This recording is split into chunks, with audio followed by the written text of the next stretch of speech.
ये कहानी है डॉक्टर मार्टिन की, जिसे एक्सीडेंट के बाद कोई नहीं पहचान रहा था, यहाँ तक कि उसकी आइडेंटिटी को, उसकी पहचान को भी। जिससे परेशान होकर डॉक्टर मार्टिन वजह पता लगाने की कोशिश करते हैं कि आखिर ऐसा क्यों हो रहा है। इसकी शुरुआत होती है एक प्लेन को दिखाने से, जिसमें डॉक्टर मार्टिन अपनी वाइफ के साथ हैं। उनकी वाइफ का नाम लिज होता है। ये दोनों बर्लिन जा रही हैं। कुछ ही देर बाद इनकी फ्लाइट बर्लिन पहुंच जाती है। वहाँ से चेकआउट करने के बाद दोनों बाहर आकर एक टैक्सी में बैठ जाते हैं। जल्दबाजी में मार्टिन अपना बैग वहीं भूल जाता है। होटल आकर मार्टिन को एहसास हुआ कि मेरा बैग नहीं है, तो वो हर जगह बैग को ढूंढने लगता है। जबकि उसकी वाइफ होटल के रिसेप्शन पर जाकर अपने रूम की जानकारी लेती है। उसे पता चलता है कि उनके नाम का तो यहाँ कोई रूम बुक ही नहीं है। ये देखकर लिज को काफी अजीब लगा, उसे गुस्सा आया। और अब जैसे उसने मार्टिन की तरफ देखा, उसे पता चला कि मार्टिन तो टैक्सी में बैठकर कहीं जा रहा है। वो ये बात नहीं जानती थी कि मार्टिन वापस जा रहा है अपना बैग ढूंढने। मार्टिन को कैसे भी करके अपना बैग चाहिए था, इसलिए वो अपनी वाइफ को बताए बगैर ही चला गया। और अब फोन में नेटवर्क ना होने की वजह से वो लिज को बता भी नहीं पाता, और वो भी समझ नहीं पाती कि मार्टिन ने ऐसा क्यों किया। टैक्सी ड्राइवर ने देखा कि ट्रैफिक की लंबी लाइन लगी हुई है। यहाँ फंसने के डर से वो शॉर्टकट ले लेती है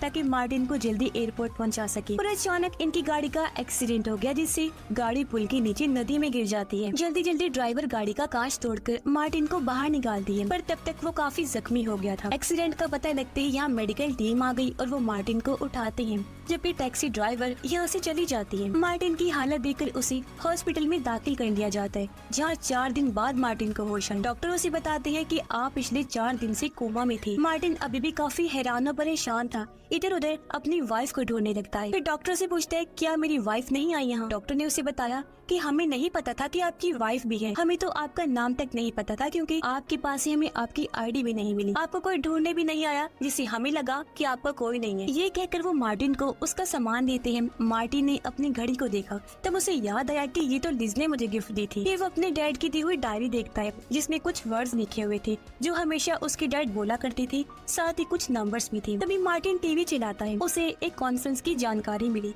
तब उसे याद आया कि मैं भी इस कॉन्फ्रेंस में जाने वाला था, जो बहुत जरूरी है, और अब कैसे भी करके मुझे वहाँ जाना होगा। इसलिए वो निकलने लगा, पर डॉक्टर उसे मना करते हैं कि आपकी हालत अभी ठीक नहीं है, आपको आराम की जरूरत है, तो आप मत जाइए। लेकिन मार्टिन मना कर देता है। तब डॉक्टर उसे अपना नंबर देते हुए कहते हैं कि अगर कोई भी मसला बने तो मुझसे राब्ता कर लेना। और मार्टिन वहाँ से निकलकर होटल आ जाता है। रिसेप्शन पर आकर उसने कहा कि मुझसे अपने रूम की चाबी गुम हो गई है। तभी वो वहाँ लिज को देखता है। उसने लिज के पास जाने की कोशिश की, पर गार्ड ने उसे रोक दिया। गार्ड मार्टिन से उसकी आईडी मांगता है। मार्टिन ने कहा कि मेरे पास आईडी कार्ड तो नहीं है, पर ये लड़की मेरी वाइफ है, इसलिए गार्ड उसे लिज के पास ले गया। लेकिन ये क्या, लिज तो उसे पहचानने से इनकार कर देती है। पर जब मार्टिन जिद करने लगा तो वो दूसरे आदमी को वहाँ बुला लेती है, जो बताता है कि असली मार्टिन हैरिस मैं हूँ। ये सुनकर मार्टिन पूरी तरह से हैरान रह गया। उसे समझ नहीं आती कि यहाँ क्या चल रहा है और अब मैं क्या करूँ। इसीलिए मैनेजर उसे वहाँ से ले जाता है, और सारी बात क्लियर करने के लिए वो मार्टिन को सीसीटीवी की फुटेज दिखाकर बताता है कि देखो, लिज यहाँ अकेली आई थी, जिसके बाद वो दूसरा आदमी मार्टिन हैरिस आया था। इस पर वो कहता है पर असली मार्टिन हैरिस मैं हूँ, ना कि वो आदमी। मैनेजर कहता है इस बारे में मैं तो कुछ नहीं जानता, आपको एम्बेसी जाना होगा, वहीं आपको आपके सारे सवालों के जवाब मिलेंगे। पर जब इन्हें पता चला कि एक फेस्टिवल की वजह से एम्बेसी अगले कुछ दिन तक बंद रहेगी,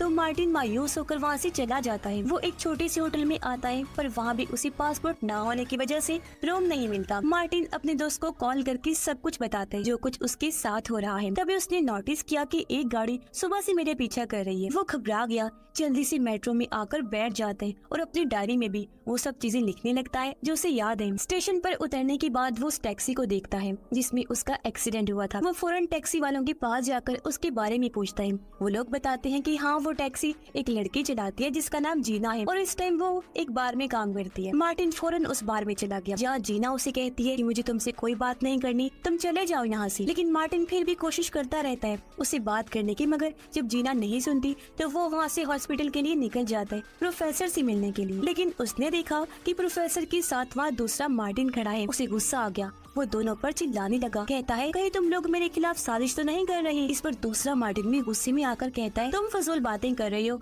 असली मार्टिन हैरिस मैं हूँ। यहाँ दोनों प्रोफेसर को अपने अपने बारे में बताने लगते हैं। उनकी सारी बातें सेम थी, कोई फर्क नहीं था। तब दूसरा मार्टिन अपना वॉलेट निकाल कर दिखाता है जिसमें उसका आईडी कार्ड और इस मार्टिन की लिज के साथ तस्वीर थी। ये देखकर याददाश्त खो चुके मार्टिन को फौरन याद आया कि बिल्कुल यही तस्वीर तो मेरी भी है लिज के साथ, पर यहाँ मेरी जगह ये आदमी कैसे आ गया। ये सारी चीजें वो बर्दाश्त नहीं कर पाता, उसका दिमाग चकरा जाता है और वो बेहोश होकर नीचे गिर जाता है। मार्टिन को जब होश आई तो नर्स उसके सामने थी। वो मार्टिन को एक डिटेक्टिव का नंबर देते हुए कहती है कि ये तुम्हारी मदद कर सकता है। डॉक्टरों से कहती है कि तुम दिमागी तौर पर अभी भी बीमार हो, तुम्हें आराम की जरूरत है और इसीलिए उस दिन मैं तुम्हें जाने से मना कर रहा था, तुम्हें तब नहीं जाना चाहिए था। मार्टिन कहते हैं अच्छा आप ये बताएं, अगर मैं मार्टिन ना होता तो क्या मुझे मार्टिन के बारे में सारी बातें याद होती? मुझे लगता है कि कुछ बहुत ही बड़ा और गलत हो रहा है जिसके बारे में कोई नहीं जानता। डॉक्टर कहती है हम तुम्हारे कुछ और टेस्ट करवाने वाले हैं। जहाँ मार्टिन को MRI टेस्ट के लिए ले जाया गया, पर टेस्ट होने से पहले वहाँ एक अनजान आदमी आ जाता है जिसे मार्टिन ने स्टेशन पर देखा था और अब वो मार्टिन को ले जाने लगा। नर्स ने जब उसे रोकने की कोशिश की तो आदमी नर्स को मार गिराता है। ये देखकर मार्टिन काफी घबरा गया, जल्दी से वहाँ से भाग जाता है। वो बाहर आकर एम्बुलेंस में बैठ गया और एम्बुलेंस उसे कुछ दूर ले जाकर उतार देती है। मार्टिन सबसे पहले लिज को कॉल करते हैं ताकि एक बार फिर उससे बात करके उसे समझा सके, पर दूसरा मार्टिन फोन उठाता है। इस बात से परेशान होकर वो फोन रख देता है। तभी उसे याद आया कि नर्स ने मुझे एक डिटेक्टिव का नंबर दिया था, इसलिए मार्टिन फौरन डिटेक्टिव से मिलने गया। उसे सारी बात बताकर कहता है कि मेरी मदद करो और मेरी आइडेंटिटी पहचान दुनिया के सामने लेकर आओ। वो डिटेक्टिव को अपनी डायरी देते हैं जिसमें उसके डैड के लिखे हुए लफ्ज और नंबर्स थे। डिटेक्टिव पूछता है तुमने आखिरी बार बात किससे की? मार्टिन बताता है कि टैक्सी ड्राइवर से। डिटेक्टिव ने कहा तुम एक बार मेरी बात करवाओ टैक्सी ड्राइवर से, क्योंकि उसकी बात सुनकर ही मैं सारा खुलासा कर सकता हूँ। इसलिए मार्टिन अपने पैसे और सामान रखे जीना के पीछे चला जाता है। वो उसे कहता है कि एक बार बस तुम डिटेक्टिव से बात कर लो प्लीज, इससे मेरी मदद हो जाएगी। और मुझे तो ये समझ नहीं आ रही थी कि उस दिन तुम वहाँ से भागी क्यों, जबकि तुम तो लीगल वर्कर हो, गैर कानूनी तो काम नहीं कर रही ना। खैर अब तुम बस एक बार मेरे डिटेक्टिव से बात कर लो, फिर से तुम्हें परेशान नहीं करूंगा। जबकि उधर डिटेक्टिव एयरपोर्ट पर कॉल करके किसी से जानकारी ले रहा होता है। असल में उसे एक कत्ल की साजिश के बारे में जानकारी मिली थी। पता चलता है कि वो साजिश अरब के प्रिंस के लिए हो रही है, जिस पर हाल ही में हमला हुआ है, यानी कोई उसे मारना चाहता है। मार्टिन जीना को अपनी घड़ी देते हुए कहता है बस एक बार बात कर लो,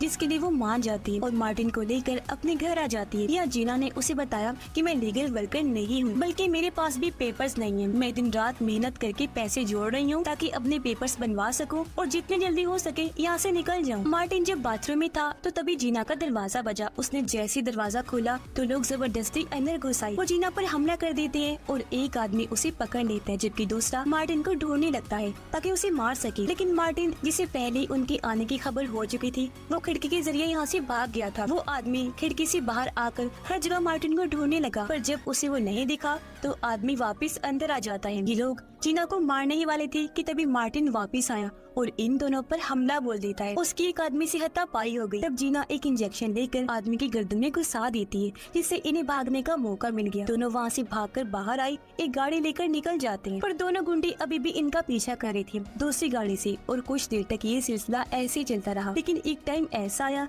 जब इनकी गाड़ी ट्रेन से टकराने वाली थी। उससे बचने के चक्कर में दोनों गाड़ियों का एक्सीडेंट हो गया। लेकिन मार्टिन और जीना गाड़ी से निकलकर भाग जाते हैं। वो सीधा एक क्लब में आए, जहाँ जीना मार्टिन पर काफी गुस्सा हुई। कहती है कि मुझे लगता है तुम एक कातिल हो, क्योंकि एंड में तुम जैसे लोग खूनी ही निकलते हैं। अब मेरी जिंदगी भी खराब हो जाएगी, ना जाने में कैसे तुम्हारे चक्कर में फंस गई। इतना बोलकर वो नाराज होकर वहाँ से निकल जाती है। तब मार्टिन एक बार फिर डायरी में लिखे हुए उन नंबर्स को देखने लगा और ये समझने की कोशिश करता है। उसे समझ लगी कि ये नंबर्स एक कोड है, जिन्हें मार्टिन डिकोड करता है। डिकोड होते ही ये नंबर्स कुछ अल्फाज बना देते हैं जो दो साइंटिफिक नाम बन रहे थे। इन नामों को लेकर मार्टिन डिटेक्टिव के पास आया और उसे कहता है कि मुझे बस 2 नाम ही मिले हैं, जिनके अलावा मुझे कुछ भी नहीं पता। डिटेक्टिव ने पूछा कि तुम्हें प्रिंस के बारे में कितना पता है, जिससे इन्हें पता चला कि दुनिया में चल रही भूखमरी गुर्बत को लेकर एक मीटिंग होने वाली है, जिसमें प्रिंस भी आएगा और कोई मार्टिन का नाम इसलिए इस्तेमाल कर रहा है ताकि उस मीटिंग में वो प्रिंस के करीब आ जाए और मौका मिलते ही उसे मार दे। जो जानकर मार्टिन भी अपनी प्लानिंग शुरू कर देता है। वो जीना को लेकर वहाँ से निकल गया। कहता है कि मैं अब लिज का पीछा करना चाहता हूँ, क्योंकि मुझे पता है वो एक एग्जीबिशन में जाने वाली है और उसे जरूर कुछ पता है। एग्जीबिशन की बिल्डिंग के बाहर पहुंचकर वो जीना को वहीं छोड़ता है और लिज का पीछा करते हुए अंदर चला जाता है। तभी यहाँ दूसरा मार्टिन भी आ गया, इसलिए जीना फौरन मार्टिन को कॉल करके कहती है कि अलर्ट रहना। मार्टिन लिज के पास आ गया। वो कहती है कि तुम मेरा पीछा क्यों कर रहे हो? मार्टिन कहता है मुझे याद है मैं तुम्हारे साथ यहाँ आया था, ये सब तुम क्या कर रही हो और क्यों कर रही हो? इस पर वो कहती है कि अगर मैं ऐसा नहीं करूँ